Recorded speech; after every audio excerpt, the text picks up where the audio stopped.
The stagecoach lurched violently as its wheel hit another rut in the dusty trail, and Grace Gardner pressed her gloved hand against the window frame to steady herself, watching the harsh Arizona landscape roll past with growing dread in her chest. It was 1878, and she had traveled all the way from Philadelphia to Fort Bowie with nothing but 2 trunks, a letter from her late aunt's lawyer, and the foolish notion that she could somehow make a life out here in this God-forsaken wilderness. The other passengers, a grizzled prospector and a woman whose painted face told Grace exactly what profession she practiced, had stopped trying to make conversation with her hours ago. Grace did not blame them. She knew she looked as terrified as she felt, her silk traveling dress already covered in a fine layer of red dust, her carefully arranged dark hair falling loose from its pins with each jolt of the coach. When the stagecoach finally rolled into Fort Bowie just before sunset, Grace stepped down onto the wooden platform and felt her knees nearly buckle beneath her. The heat was oppressive even as evening approached, nothing like the humid summers back east. This was a dry, relentless heat that seemed to suck the moisture from her lungs with every breath. The town itself was smaller than she had imagined, just a dusty main street lined with rough wooden buildings. A saloon, a general store, a church with a crooked steeple, and what appeared to be a hotel that had seen better days. In the distance, she could see the actual military fort that gave the town its name, a collection of adobe buildings surrounded by a low wall. A man approached her as she stood there, paralyzed by the reality of what she had done. He was tall and broad-shouldered, wearing dusty work clothes and a wide-brimmed hat that shadowed his face.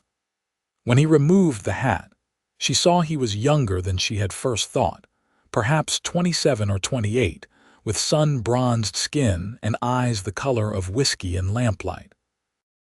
His dark hair was slightly too long, curling at his collar, and there was a day's worth of stubble on his strong jaw. "You would be Miss Gardner," he said, his voice a low rumble that somehow cut through the noise of the street. It was not a question. "I am," Grace replied, trying to keep her voice steady. "And you are, Grant Barlow. I worked for your aunt before she passed. The lawyer sent word you were coming to take over her property." He studied her with an expression that was difficult to read, something between concern and resignation. "He also said you had never been west before."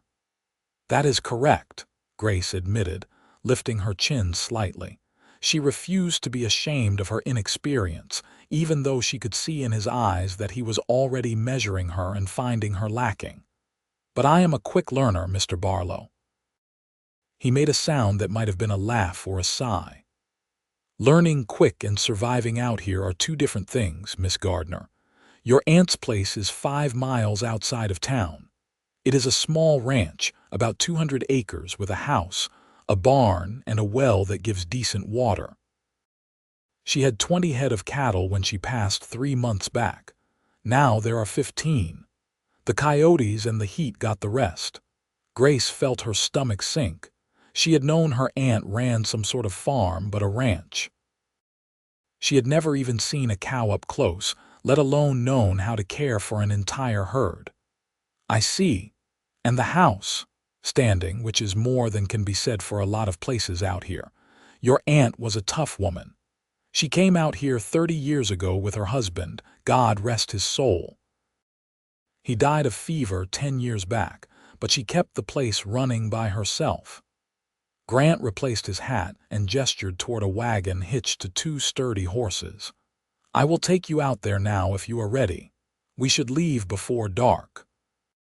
Grace wanted to refuse, to demand to be taken to the hotel instead, to have at least one night to prepare herself. But she could see in his expression that he expected her to do exactly that, and some stubborn part of her refused to prove him right. "I am ready."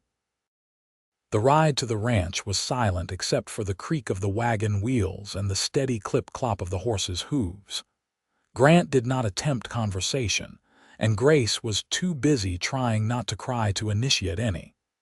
The landscape was beautiful in a stark, unforgiving way. Red rock formations rose in the distance, painted orange and gold by the setting sun. Saguaro cacti stood like sentinels along the trail, their arms raised toward the sky, but there was also a loneliness to it that made Grace's chest ache. There were no neighbors, no houses, nothing but endless stretches of scrubland dotted with creosote bushes and the occasional gnarled mesquite tree. When they finally arrived at the ranch, Grace felt tears prick her eyes despite her best efforts. The house was small, just 3 rooms from what she could see, made of adobe with a wooden porch that sagged in the middle.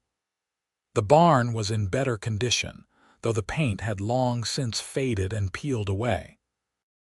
A windmill creaked in the evening breeze, pumping water into a stone trough where several cattle stood drinking. The animals looked up as the wagon approached, their large eyes reflecting the dying light. Grant helped her down from the wagon, his hands strong and steady on her waist. "I will get your trunks," he said. "The house should still be stocked with basics. I have been checking on it weekly, making sure nothing was disturbed." "That was kind of you," Grace managed to say. He shrugged. "Your aunt was good to me. I owe her that much." He carried her trunks inside, one under each arm as though they weighed nothing, and set them in the small bedroom. When he returned to the main room where Grace stood looking around in dismay, he paused in the doorway. "I work the ranch next to this one. It is about 3 miles northeast. If you need anything, you can ride over, or if you fire 3 shots from the rifle above the door, I will hear it and come." Grace looked at the rifle mounted above the front door and felt her hands begin to tremble. "I do not know how to shoot." "Then I will teach you tomorrow." "You cannot live out here without knowing how to shoot." Grant moved toward the door, then stopped and turned back to face her. His expression had softened slightly, though his eyes still held that same resignation. "Miss Gardner, I am going to be straight with you because your aunt would have wanted that. This life is hard. It breaks people who were born to it. For someone like you, someone from the city with no experience, it is going to be near impossible. If you want to sell the place and go back east, no one would blame you. I would even help you find a buyer." Grace felt something inside her crack at those words. She had been holding herself together through sheer force of will for weeks now, ever since she had received the letter about her aunt's death and the inheritance. She had told herself she could do this, that she could build a new life out here, that she could escape the suffocating expectations of Philadelphia society, and the marriage her parents had been trying to force on her. But standing in this small, dusty house, with the last light fading from the sky and a stranger telling her she was not strong enough, Grace felt all her carefully constructed courage crumble. "I am not strong enough for frontier life," she said, her voice breaking on the words. It was not a question or a statement so much as a confession, an admission of the fear that had been gnawing at her since she had first made the decision to come west. Grant was quiet for a long moment, studying her face in the dim light. Then he took a step closer, and Grace saw something shift in his expression. The resignation faded, replaced by something fierce and determined. "Then I will be strong enough for both of us," he said simply. Grace stared at him, confused. "What do you mean?" "I mean I will help you. I will teach you everything you need to know to survive out here, to run this ranch, to make a life for yourself. It will not be easy, and there will be days when you want to give up, but I will not let you fail." He held her gaze, and Grace felt something warm unfurl in her chest at the certainty in his voice. "Your aunt helped me when I needed it most. She gave me work when no one else would, trusted me when I had not earned it yet. I figure helping you is the least I can do to pay that debt." "Why would no one else hire you?" Grace asked, then immediately regretted the question.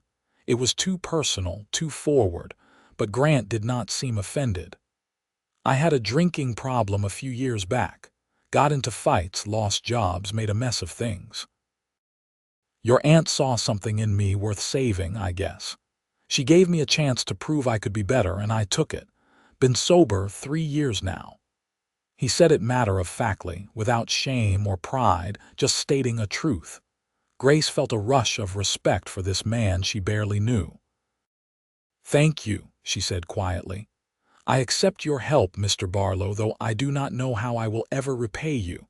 Just do not give up," he said. "That is payment enough." He moved toward the door again, then paused one more time. "Get some rest tonight, Miss Gardner. I will be back at first light, and we have a lot of work to do." After he left, Grace stood in the middle of the small house and let the tears finally come. She cried for her aunt, whom she had barely known but who had given her this chance at a different life. She cried for the familiar comforts of Philadelphia that she would never have again. She cried because she was exhausted and terrified and so far out of her depth that she could not see the surface. But when the tears finally stopped, she wiped her face, lit the lamp Grant had left for her, and began to unpack her trunks. She had made her choice. There was no going back now. Grace woke to the sound of roosters crowing and bright sunlight streaming through the window. For a moment, she was disoriented, expecting to see the familiar wallpaper of her bedroom in Philadelphia. Then reality came crashing back, and she sat up quickly, her heart pounding. The house was already warm despite the early hour, and she could hear movement outside.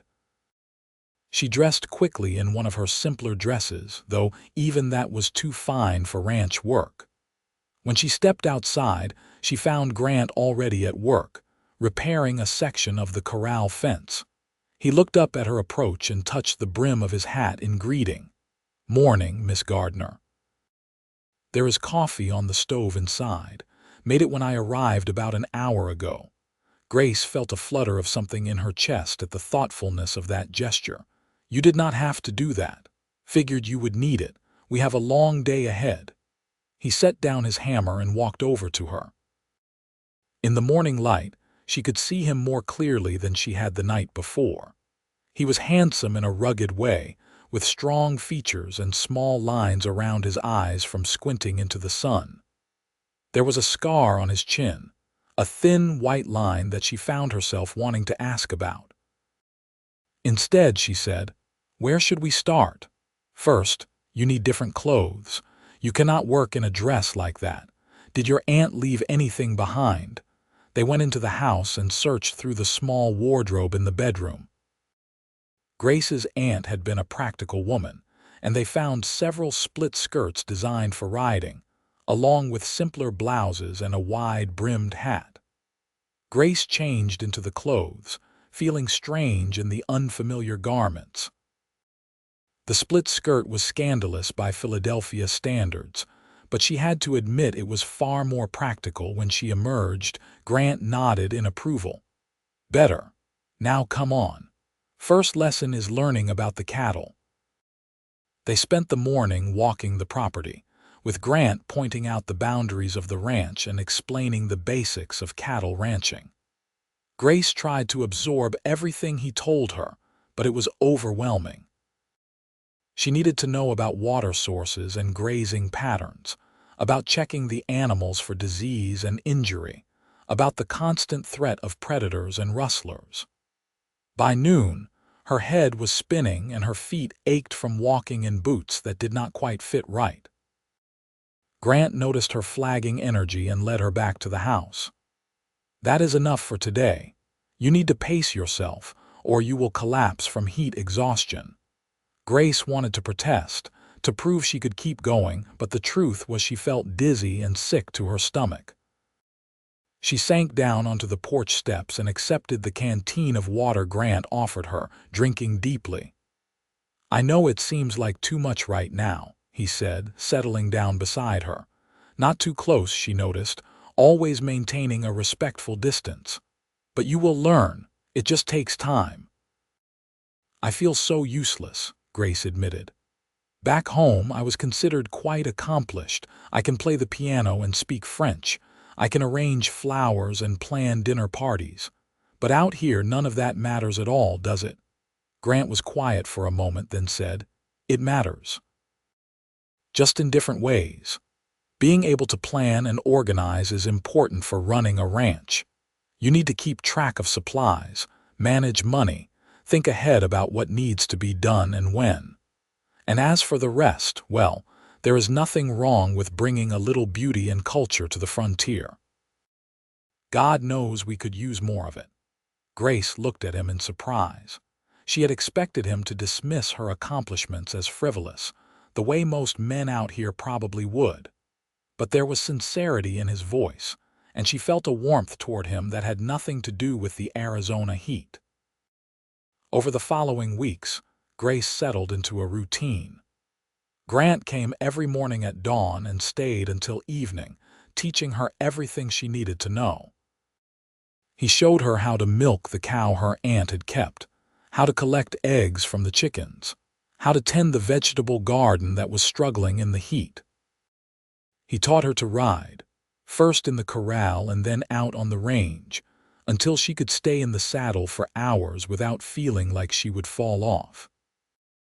He taught her to shoot, setting up targets behind the barn and standing behind her to adjust her stance, his hands gentle but firm on her shoulders. Grace tried not to think about how aware she was of his presence, of the solid strength of him, of the way his voice rumbled in her ear when he gave instructions. She told herself it was just gratitude she felt, appreciation for his help. But in her more honest moments, lying alone in bed at night, she admitted to herself that it was more than that. Grant was different from any man she had known back east. He did not talk just to hear himself speak. When he made a promise, he kept it. He was patient with her mistakes, never making her feel stupid for not knowing things that were second nature to him. And there were moments when she caught him looking at her with an expression she could not quite read, something soft and almost wondering, before he quickly looked away. The first time she successfully shot a target, Grant let out a whoop of celebration that startled her so much she nearly dropped the rifle. "That was perfect. Did you see that? Dead center." Grace could not help but laugh at his enthusiasm, feeling a rush of pride that was entirely new to her. She had never accomplished anything that felt this real, this earned before. "I had a good teacher," she said. "You have good instincts," he replied. "You are stronger than you think, Miss Gardner. Please call me Grace. I think we have spent enough time together that we can dispense with such formality." Something flickered in his eyes, and he gave a small nod. "Grace, then, and you can call me Grant." As summer deepened into August, Grace found herself thinking about Grant more and more. She looked forward to his arrival each morning, to the way his face would soften when he smiled at her small victories, to the conversations they had while working side by side. He told her stories about growing up in Texas, about losing his parents to fever when he was 16, about drifting from job to job until his drinking caught up with him.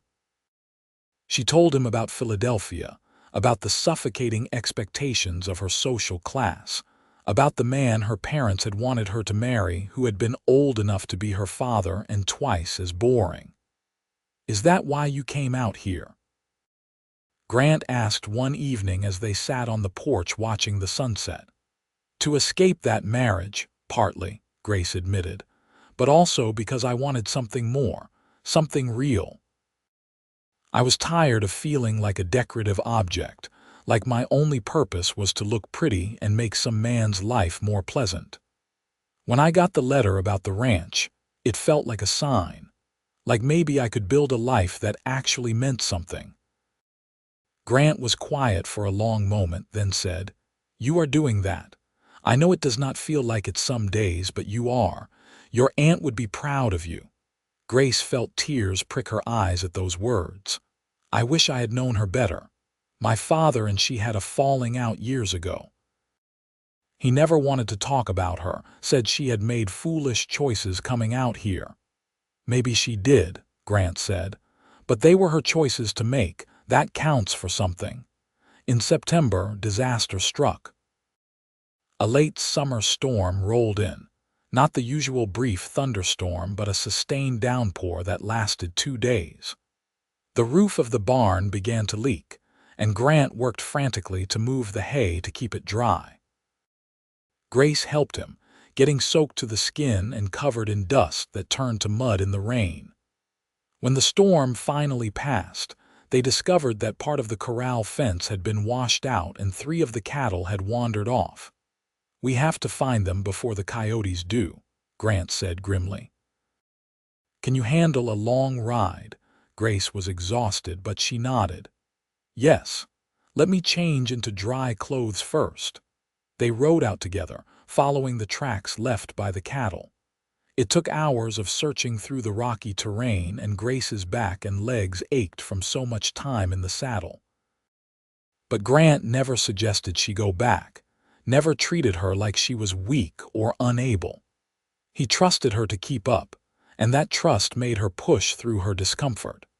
They found the cattle in a ravine about 5 miles from the ranch, one of them limping from an injured leg. Grant examined the animal carefully, then looked up at Grace. We will need to lead it back. This is going to take a while.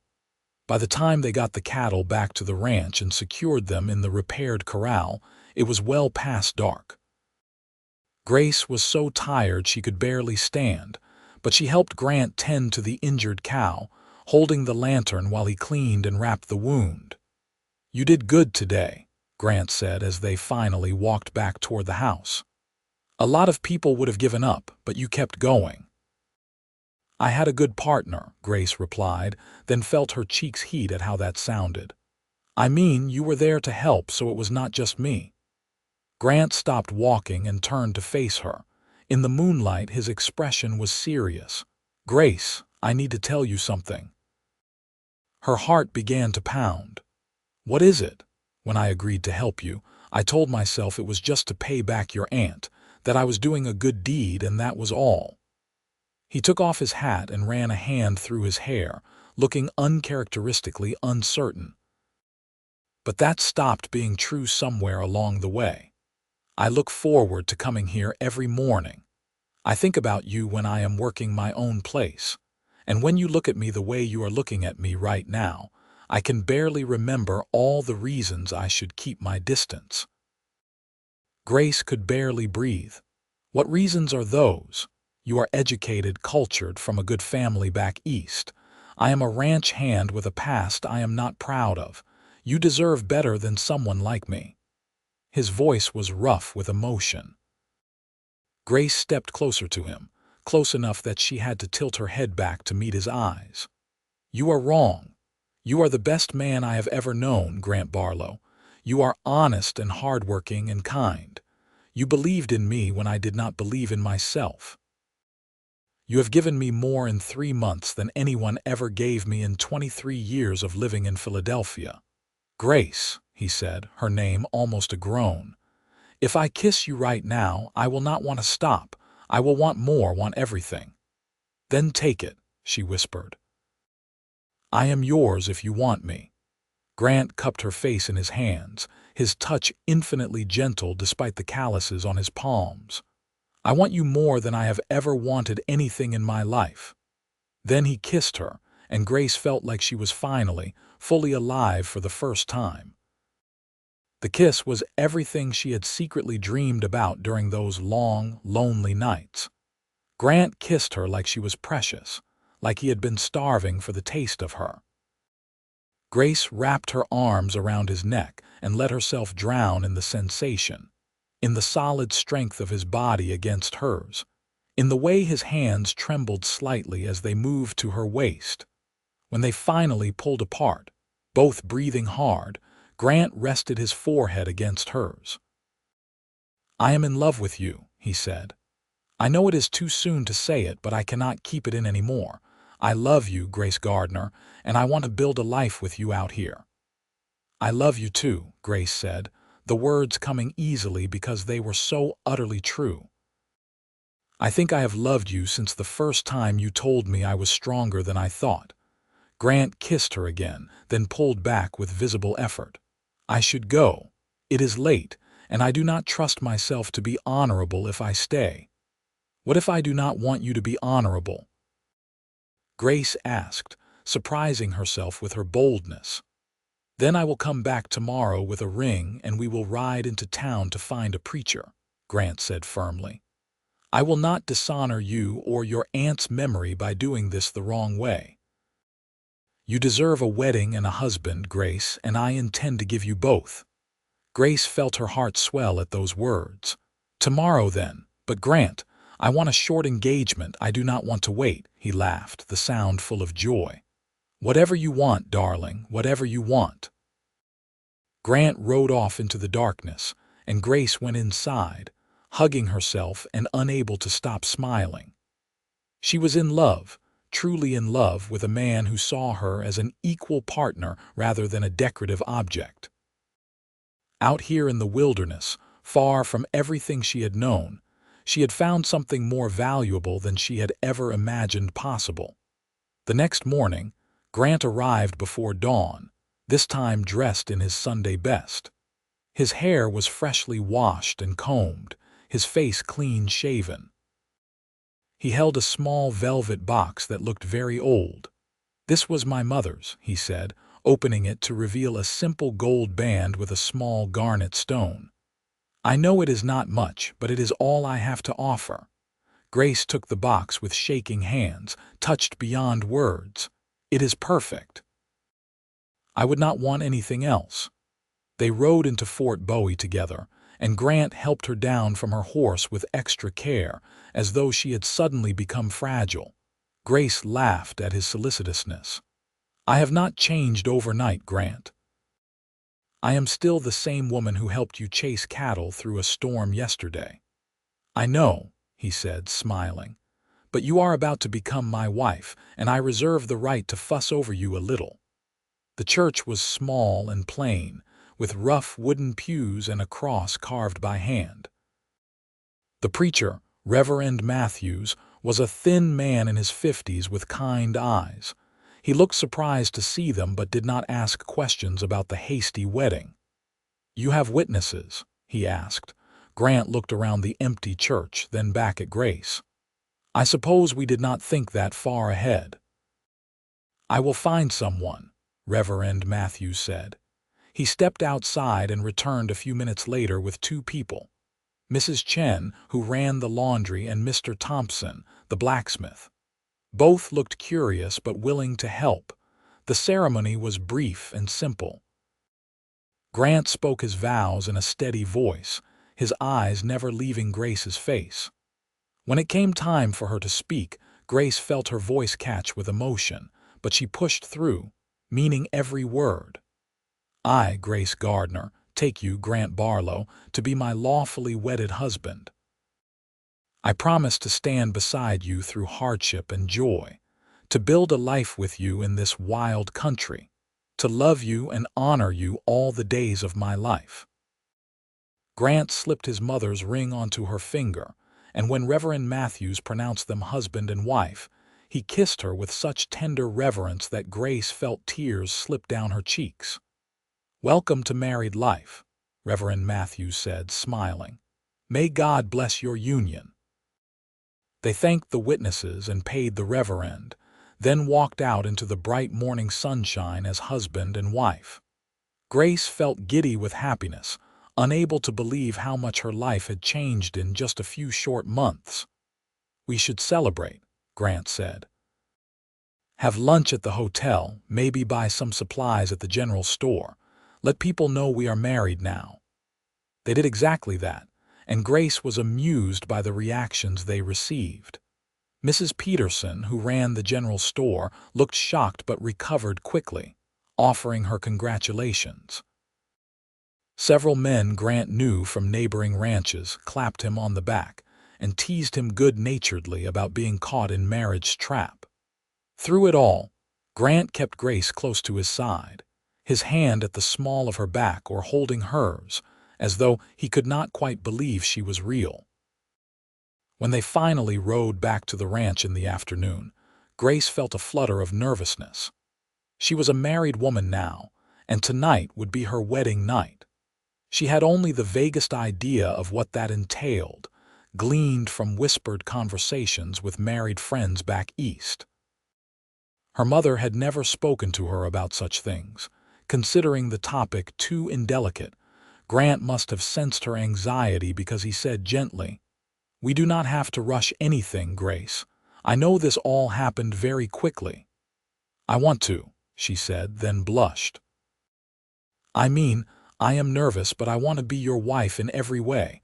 I trust you, Grant." He brought her hand to his lips and kissed her knuckles. "I will be gentle with you, I promise."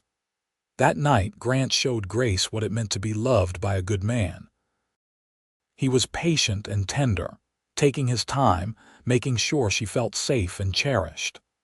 There was some discomfort at first, but Grant held her through it, whispering endearments and kissing away her tears.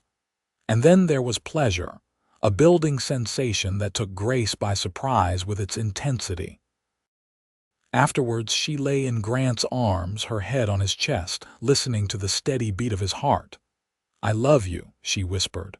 "I did not know I could feel this happy." Grant kissed the top of her head. "I love you too, wife, more than words can say."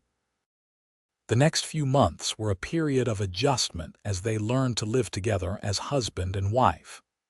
Grace moved her belongings into Grant's ranch, which was larger and in better condition than her aunt's property. They decided to combine the two ranches, creating one sizable operation of nearly 400 acres. The work was hard, but doing it together made all the difference. Grace continued to learn, her hands growing calloused and her skin tanning despite her best efforts to wear a hat. She learned to rope cattle, to brand them during roundup, to assist when a cow was giving birth. She learned to cook over a wood stove, to bake bread, to preserve vegetables for the winter. Some days were harder than others, especially when things went wrong, but Grant was always there, steady and patient, reminding her how far she had come. They developed their own routines and rituals. Every morning they had coffee together on the porch while planning the day's work. Every evening they sat together watching the sunset, Grace tucked under Grant's arm. Once a week, they went to town together for supplies and to attend church on Sundays. Slowly, Grace made friends among the other ranch wives, women who understood the challenges of frontier life and welcomed her into their circle. In November, Grace realized her monthly courses had not come. She told Grant over breakfast, watching his face carefully for his reaction. His eyes widened and then a grin spread across his face. "You are certain as I can be. I have missed 2 months now and I have been feeling sick in the mornings." Grace bit her lip. "Are you happy about it? We have not talked about children yet." Grant was around the table in an instant, pulling her into his arms. "Happy, darling, I am thrilled, a little terrified but thrilled." He pulled back to look at her face, his expression growing serious. "But you are the one who will have to carry the baby and give birth out here, far from city doctors." "Are you frightened?" "Yes," Grace admitted, "but also excited. I want this, Grant. I want to have a family with you. Then we will do everything possible to make sure you and the baby stay healthy. I will talk to Doc Harrison in town, see what he advises. And Mrs. Chen has delivered half the babies in Fort Bowie. She can help when the time comes." The pregnancy was not easy. Grace suffered from terrible morning sickness for months, barely able to keep food down. Her ankles swelled and her back ached. The Arizona heat felt even more oppressive now that she was carrying extra weight. But through it all, Grant was devoted, taking on extra work so Grace could rest, rubbing her aching feet at night, holding her hair when she was sick. In June of 1879, Grace went into labor on a sweltering afternoon. Grant rode like mad to fetch Mrs. Chen and Doc Harrison from town. The labor lasted through the night and into the next day, and there were moments when Grace thought she might die from the pain. But Mrs. Chen was calm and competent, and Grant refused to leave her side despite Doc Harrison's suggestion that he wait outside. "I am not leaving her," Grant said firmly. "She needs me, and I am staying." Finally, after what felt like an eternity, Grace gave one last push and heard the most beautiful sound in the world, her baby's first cry. "It is a boy," Doc Harrison announced, wrapping the baby in a clean blanket. "A healthy boy." Grant had tears streaming down his face as he looked down at his son. "He is perfect," he said in an awed voice. "Grace, look at him. He is perfect." Grace held their son for the first time, marveling at his tiny features, at the way his small hand wrapped around her finger. "What should we name him?" she asked Grant. "What about Thomas, after your father?" Grant suggested. Grace shook her head. Her father had never responded to the letter she had sent telling him about her marriage. "No, what about Matthew? That was your father's name, was not it?" Grant looked touched. "Matthew Grant Barlow, I like that." Baby Matthew was colicky and demanded constant attention, but Grace had never been happier. She loved being a mother, loved watching Grant transform into a devoted father. He would spend hours holding the baby, walking him around the porch when he cried at night, singing old cowboy songs in his rumbling voice that somehow always soothed Matthew when nothing else would. As Matthew grew from infant to toddler, the ranch continued to prosper. Grant was a shrewd businessman, and with Grace's help managing the accounts and planning ahead, they were able to expand their herd and make improvements to the property. They built a new barn, repaired the house, and even added another bedroom for Matthew and any future children. When Matthew was 2, Grace became pregnant again. This pregnancy was easier than the first, and in the spring of 1882 she gave birth to a daughter they named Emma. 2 years after that came another son, Henry. Their family was complete, Grace thought, looking around the dinner table at Grant and their 3 children. She had more than she had ever dreamed possible, but life on the frontier was never without challenges. In 1883, a drought hit Arizona hard. The grazing land dried up, and they had to dig deeper wells to find water for the cattle. Several neighboring ranches failed, their owners selling out and moving back east or further west to California. There were dark nights when Grace and Grant sat up late, going over the accounts, trying to figure out how they would make it through. "We could sell some of the herd," Grace suggested. "Take a loss now rather than risk losing everything." Grant nodded slowly. "I think you are right. It goes against every instinct, but we need to be smart about this." They sold half their cattle at reduced prices, which gave them enough cash to survive the drought. It was a difficult decision, but it proved to be the right one. The drought broke the following year, and they were able to rebuild their herd slowly. Some of their neighbors who had tried to wait it out lost everything. Through it all, Grant and Grace's love for each other only deepened. They had learned to work as true partners, respecting each other's strengths and compensating for each other's weaknesses. Grant valued Grace's education and organizational skills, often asking her opinion on business decisions. Grace had developed a deep respect for Grant's instincts about the land and the animals, trusting his judgment even when it went against her own. On their 5th wedding anniversary, Grant surprised Grace by taking her to Fort Bowie for a special dinner at the hotel. Mrs. Peterson agreed to watch the children for the evening, and Grant had reserved the best room in the hotel's small dining room. Grace wore the nicest dress she owned, though it was nothing like the fancy gown she had worn back in Philadelphia. But when Grant saw her, his eyes lit up as though she were wearing silk and diamonds. "You are the most beautiful woman I have ever seen," he said, offering her his arm. Over dinner, they talked and laughed, enjoying the rare opportunity to focus on each other without three children demanding their attention. Grant told her stories from his day, and Grace shared funny things the children had said. It felt both familiar and special, a reminder of the connection that had brought them together in the first place. "You ever regret it?" Grant asked as they lingered over coffee. "Giving up your life back east to come out here?" Grace reached across the table to take his hand. "Not for a single moment. Coming here was the best decision I ever made. I found myself out here, Grant. I found my strength and my purpose. And I found you. How could I ever regret that?" Grant raised her hand to his lips. "When you first arrived, standing there on the platform looking so scared and out of place, I never imagined this. I never imagined that the pampered city girl would become the strongest, most capable woman I know. I am proud of you, Grace. So damned proud." Grace felt tears prick her eyes. "I could not have done any of it without you. When I said I was not strong enough for frontier life, I meant it. I truly believed it, but you saw something in me that I could not see in myself." "I saw the woman you were meant to be," Grant said simply. "I just helped you find her."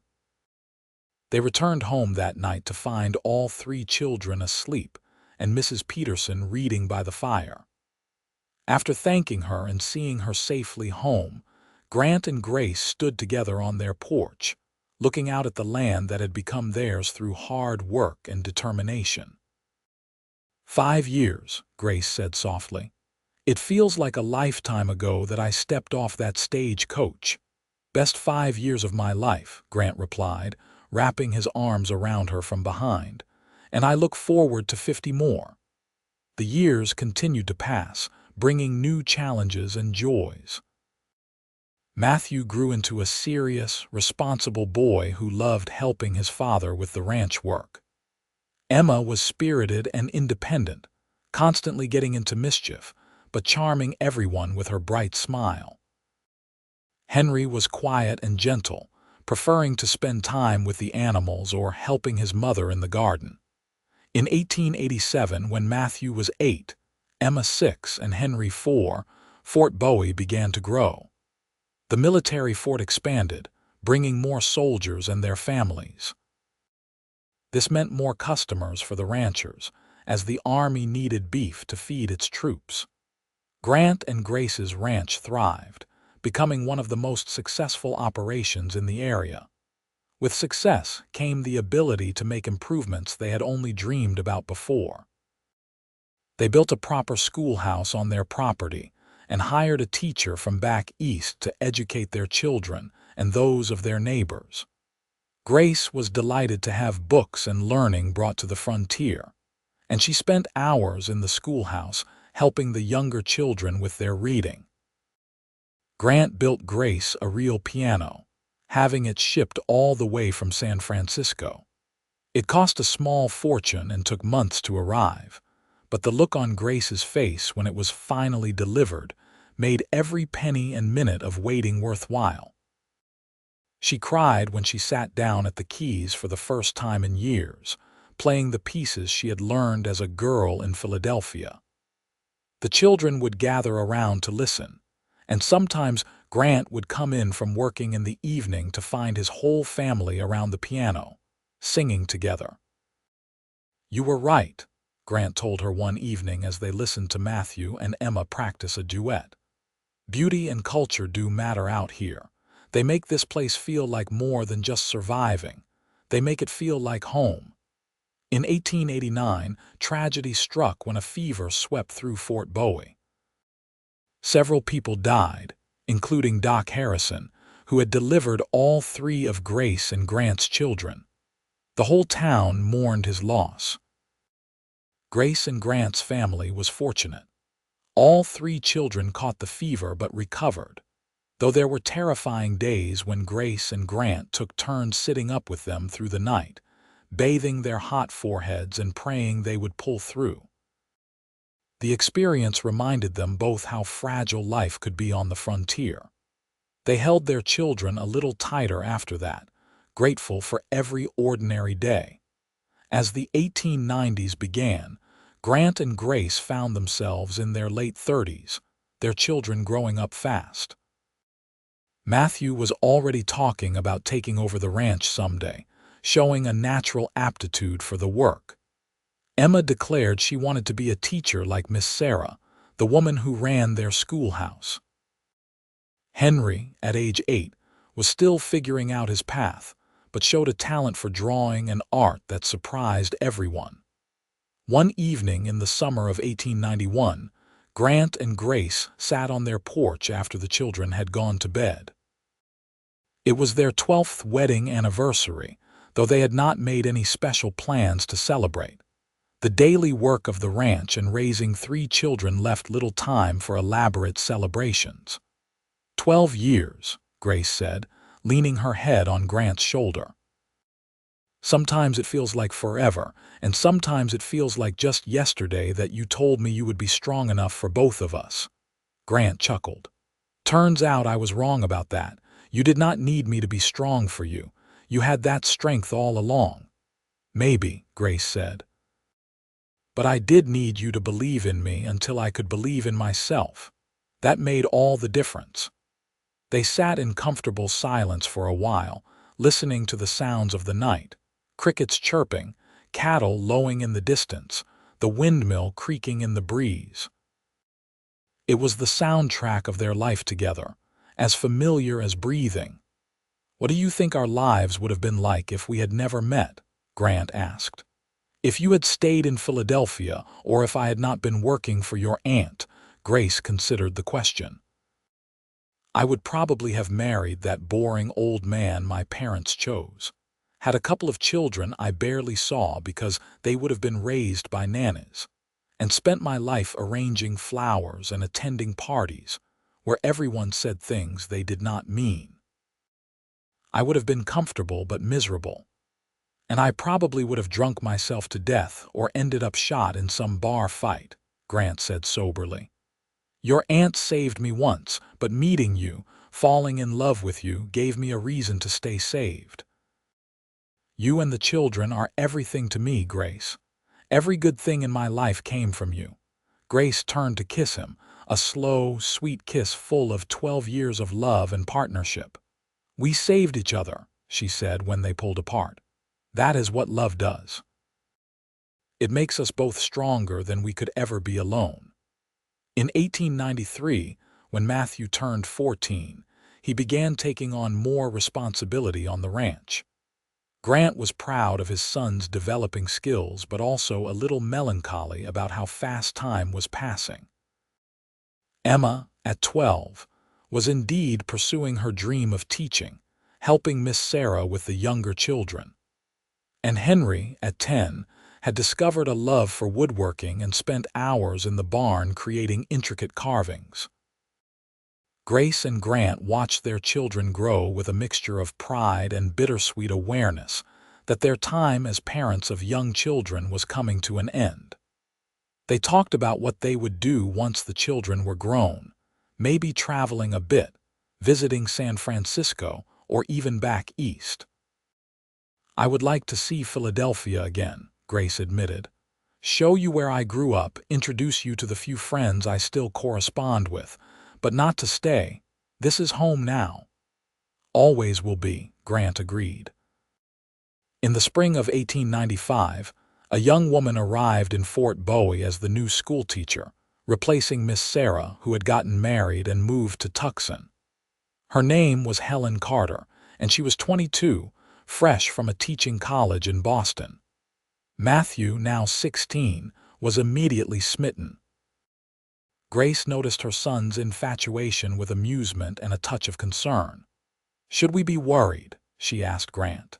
He is 16. Of course he is going to notice a pretty young woman, Grant said with a grin. But if he gets serious about courting her, we will make sure it is done properly. As it turned out, Helen was equally taken with Matthew.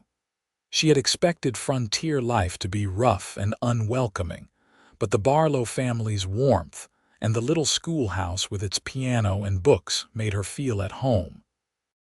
Matthew began finding excuses to stop by the schoolhouse, helping with repairs or bringing wood for the stove. Helen welcomed his help and his company.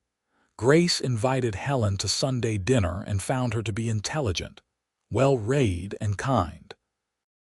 She came from a good family in Boston, but like Grace herself, all those years ago, she had wanted something more than what her life back east offered. "I wanted to do something meaningful," Helen explained over dinner. "Teaching children on the frontier, helping to bring education to places that need it, that feels important." Grace smiled, remembering her own similar thoughts when she had first come west. "I understand that feeling. Sometimes the best life is the one you have to go out and find for yourself." Over the next year, Matthew and Helen's courtship progressed slowly and properly, with Grant making sure his son treated the young woman with respect. When Matthew turned 18 in 1897, he asked for Grace and Grant's blessing to propose to Helen. They gave it readily, seeing how happy the young couple made each other. The wedding was held in the church in Fort Bowie, with the whole community attending. Grace cried happy tears watching her eldest son marry the woman he loved, remembering her own hasty wedding to Grant in that same church 18 years before. "We are getting old," she whispered to Grant as they watched Matthew and Helen dance at the reception. "Speak for yourself," Grant teased. "I am just getting better with age." Grace laughed and let him pull her onto the dance floor. They had added a room onto the house for Matthew and Helen, wanting to keep the family close as they started the next generation of Barlows on the ranch. Emma, at 16, showed no signs of settling down anytime soon. She was focused on her studies and her work with the younger children at the schoolhouse. Henry, at 14, had begun selling his carvings in town and was making quite a name for himself as an artist. In 1899, Grace and Grant celebrated their 20th wedding anniversary. They were both in their early 40s now, with silver threading through Grant's dark hair and lines around Grace's eyes from years of squinting into the Arizona sun. But they were healthy and happy, surrounded by family and friends, running a successful ranch that provided a good living. For their anniversary, Grant surprised Grace with a trip to San Francisco. It was the first time they had traveled together in years, and Grace was excited to see a real city again. They took the train, marveling at how fast and comfortable travel had become compared to the dusty stagecoach Grace had arrived on 21 years before. San Francisco was overwhelming after so many years in Fort Bowie. The noise, the crowds, the tall buildings all felt foreign to Grace now. She enjoyed seeing the sights and going to a real theater, but after a week, she found herself homesick for the ranch. "I have changed," she told Grant as they sat in their hotel room overlooking the bay. "The woman I was when I first came to Arizona would have loved all of this, but now all I want is to be back home with our family." "Me too," Grant admitted. "This has been fun, but Fort Bowie is where we belong." They returned home to find that Helen was pregnant with their first grandchild. Grace was thrilled at the prospect of becoming a grandmother, and Grant pretended to be offended when people started calling him Grandpa Grant before the baby was even born. In early 1900, Helen gave birth to a healthy baby girl they named Sarah Grace, after both grandmothers. Grace held her granddaughter for the first time and felt her heart overflow with love. She thought about how far she had come from that scared young woman on the stagecoach, how much her life had expanded and deepened. "I am so grateful," she told Grant that night as they prepared for bed, "for all of it. For taking a chance on coming west, for meeting you, for every hard day and every beautiful moment. I would not change a single thing." Grant pulled her close. Neither would I. You took a broken man and showed him what love could do. You built a life out here that is worth more than all the gold in California. You are remarkable, Grace Barlow. We are remarkable, Grace corrected. Together, we are remarkable. The new century brought changes to Fort Bowie and the surrounding territory. Talk of Arizona becoming a state grew stronger. The railroad had made the area more accessible, bringing new settlers and new opportunities.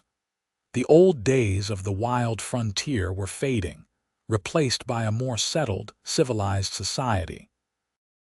Emma, now 19, had become head teacher at the schoolhouse when Helen stepped back to focus on being a mother.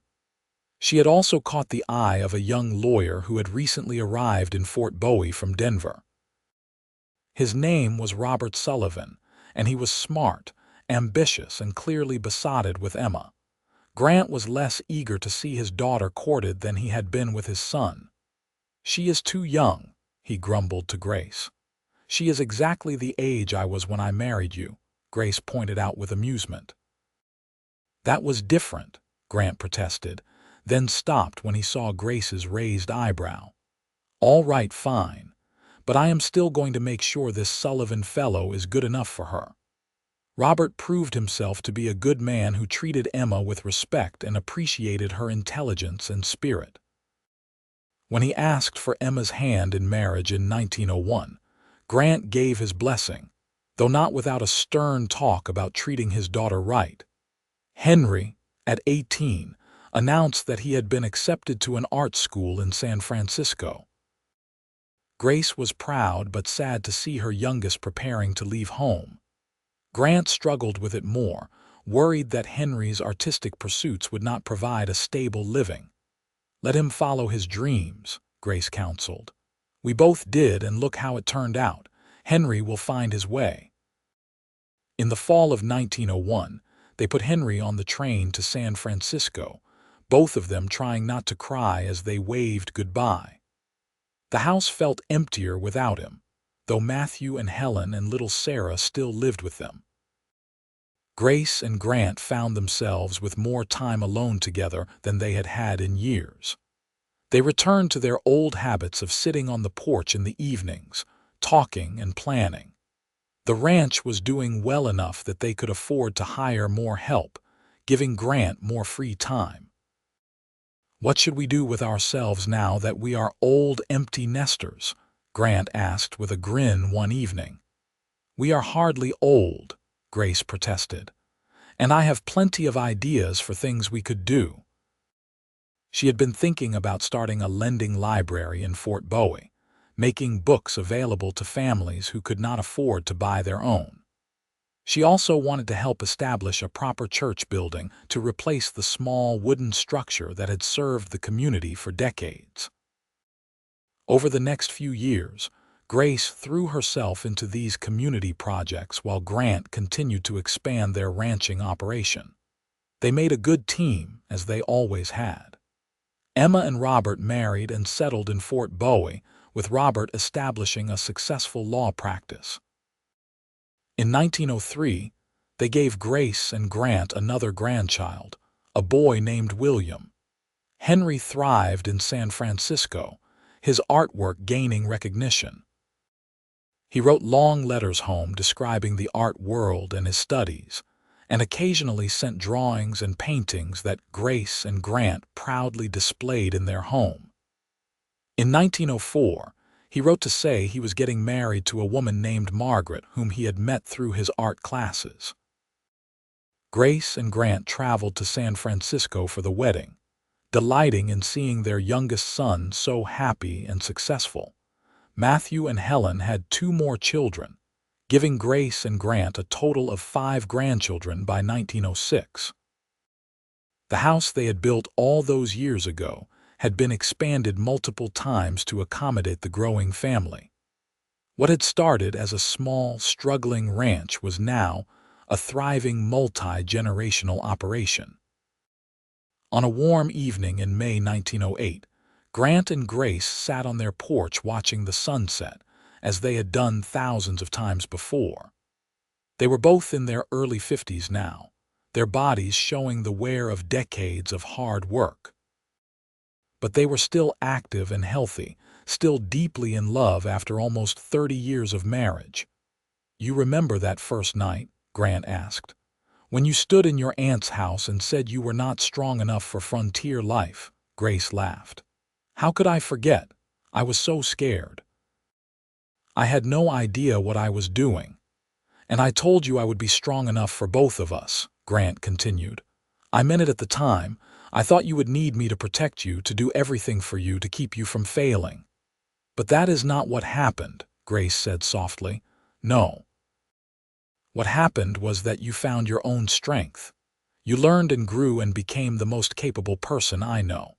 And along the way, you made me stronger too. You gave me a reason to be better, to build something that would last." Grant took her hand, his thumb rubbing across her calloused palm. "We made each other strong, Grace. That is what real love does." Grace leaned her head on his shoulder, feeling a contentment so deep it was almost overwhelming. "We have had a good life, have not we?" "The best life," Grant agreed. "And we are not done yet. We still have years ahead of us, more grandchildren to spoil, more sunsets to watch together." "More adventures," Grace added. "I may be 51, but I am not ready to sit in a rocking chair just yet," Grant laughed. "God help me, you are probably going to want to start some new project." "What is it this time? A hospital? A proper hotel?" "Actually, I was thinking about a women's club," Grace said. "A place where the women of Fort Bowie could gather, share books, discuss ideas, support each other. When I first came here, I was so alone and scared. I want to make sure other women coming to the frontier do not feel that way." Grant kissed the top of her head. "Then we will make it happen. We always do." They sat in comfortable silence as the sun sank below the horizon, painting the sky in shades of orange and pink and purple. The land that had once seemed so harsh and unforgiving to Grace now felt like home, familiar and beloved. She could not imagine living anywhere else, being anyone other than who she had become out here in the Arizona desert. Matthew came out of the house carrying little Sarah, who was now 8 years old. "Grandma, Grandpa, Sarah wants to say good night." Grace held out her arms for her granddaughter, hugging her tight. "Good night, sweet girl, sweet dreams." After Matthew took Sarah back inside, Grace settled back against Grant. "This is what I came here for," she said quietly. "Not just to escape Philadelphia or to claim an inheritance. I came here to find out who I really was, who I could become. And I found so much more than that. I found you. I found our family. I found a home." "You gave me all of that too," Grant said. "Before you, I was just existing, getting through each day. You gave me a reason to live, to build, to dream. You took a damaged cowboy and showed him what it meant to really love and be loved." Grace turned to look at her husband, seeing the man he had become over their years together. He was still strong and capable, but there was a gentleness to him now that had not been there when they first met. Fatherhood and decades of marriage had softened his rough edges without diminishing his strength. "I love you, Grant Barlow," she said. "I have loved you since the day you told me you would be strong enough for both of us. I will love you until my dying day. And I love you, Grace Barlow. You are my heart, my partner, my everything." Grant kissed her, a kiss full of 30 years of shared history, of challenges overcome and joys celebrated, of a love that had only deepened with time. As the stars began to appear in the darkening sky, they remained on the porch, wrapped in each other's arms. They had built something lasting out here in the wilderness, something that would endure long after they were gone. Their children and grandchildren would carry on the legacy they had created, living on this land and remembering the story of how it all began with a scared young woman from Philadelphia and a cowboy who believed in her. Grace thought about that young woman she had been, stepping off the stagecoach with no idea what lay ahead. She wished she could go back and tell that frightened girl that everything would be all right, that the struggle would be worth it, that she would find a love and a life beyond her wildest dreams. But then again, maybe the not knowing had been necessary. Maybe she had needed to face those challenges and doubts in order to discover her true strength. "What are you thinking about?" Grant asked, sensing her thoughtful mood. "How far we have come," Grace replied. "How much we have built together. And how grateful I am for every step of the journey, even the hard parts." "Especially the hard parts," Grant said. "Those are what made us who we are." They stayed on the porch long into the night, talking and dreaming and planning, just as they had done for 3 decades. Tomorrow would bring new challenges and new joys, but they would face them together as they always had. The frontier had tested them, shaped them, and ultimately brought them a happiness neither had thought possible. Grace Gardner, the city girl who had not believed she was strong enough for frontier life, had not only survived but thrived. And Grant Barlow, the cowboy who had promised to be strong enough for both of them, had discovered that real strength came not from standing alone but from standing together. As the years continued to pass, Grace and Grant's legacy grew. Their children and grandchildren carried on the ranch, expanding it further and adapting to the changing times. In 1912, Arizona finally became a state, and the Barlows were there to celebrate, having been part of the territory's transformation from wild frontier to settled society. Grace's Women's Club became a reality, meeting twice a month in a building the community built together. It provided exactly the support and camaraderie Grace had envisioned, helping newcomer women adjust to frontier life and giving longtime residents a place to connect and share their experiences. Grace took particular joy in mentoring young women who reminded her of herself, scared but determined, unsure if they had what it took to make it in the West. "You are stronger than you think," she would tell them, echoing the words Grant had spoken to her so many years ago. "And you are not alone. We are all here to help each other." Grant continued working the ranch into his 60s, though he gradually handed over more responsibility to Matthew. He took great pride in watching his son manage the operation with skill and wisdom, knowing the ranch would be in good hands for the next generation. Henry's art career flourished, and his paintings of Western landscapes began appearing in galleries across the country. He and Margaret had 3 children and divided their time between San Francisco and Fort Bowie, visiting often enough that Grace and Grant got to know these grandchildren well. Emma and Robert's family grew to 4 children, and Robert became a judge, respected throughout the territory and then the state for his fairness and integrity. Emma continued to teach and also wrote articles for Eastern newspapers about life in Arizona, helping to shape perceptions of the West. On their 40th wedding anniversary in 1919, the entire Barlow clan gathered at the ranch for a celebration. There were children and grandchildren everywhere, filling the house with laughter and noise. Grace looked around at all the faces, at the family she and Grant had created, and felt her heart so full it might burst.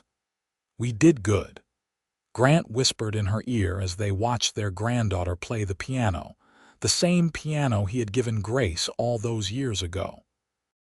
"We did better than good," Grace replied. "We built something beautiful." That evening, after the celebration had wound down and the house was finally quiet, Grace and Grant took one last walk around their property. Grace was 60, Grant 62, their bodies slower than they once were, but their spirits still strong. "You think you will ever write down our story?" Grant asked. "So the grandchildren know how it all began." Grace considered this. "Maybe, though I am not sure they would believe it." A pampered city girl and a cowboy with a drinking problem falling in love and building a ranch empire. It sounds like something from a dime novel. But it is true, Grant said. Every word of it, and I think it is a story worth telling. About how love can transform people, how partnership can make us stronger than we ever could be alone, how taking a chance on something terrifying can lead to the greatest happiness. Then I will write it down, Grace promised. For them and for us. So we never forget how we started and how far we have come. They stopped at the spot where their house stood, the house that had been expanded and remodeled so many times it bore little resemblance to the small structure it had once been.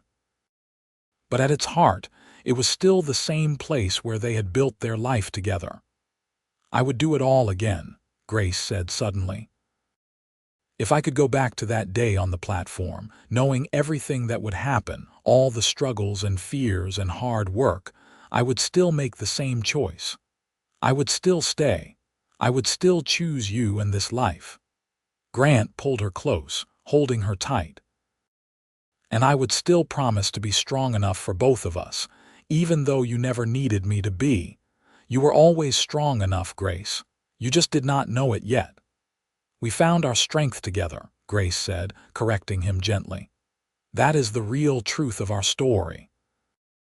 Not that you saved me or that I transformed you, but that we became better, stronger, more complete together than either of us could have been alone.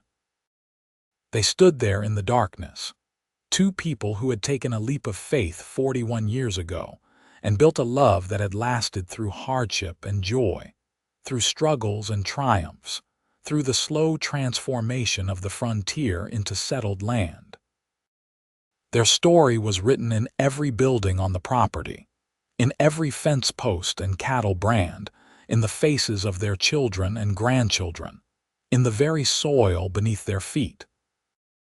As they walked back to the house hand in hand, Grace thought about all the women who would come after her, who would face their own doubts about whether they were strong enough for frontier life, whatever that might mean for their generation. She hoped they would find what she had found.